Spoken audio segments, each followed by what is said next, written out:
Bu, kenapa teman-temanku menghilang? Nak, manusia semakin sering menangkap burung. Pak, tolong hentikan. Kami hanya ingin hidup tenang. Hah?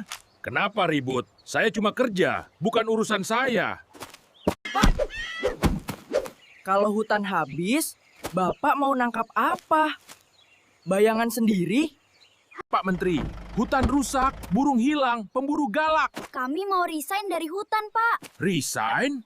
Tidak boleh.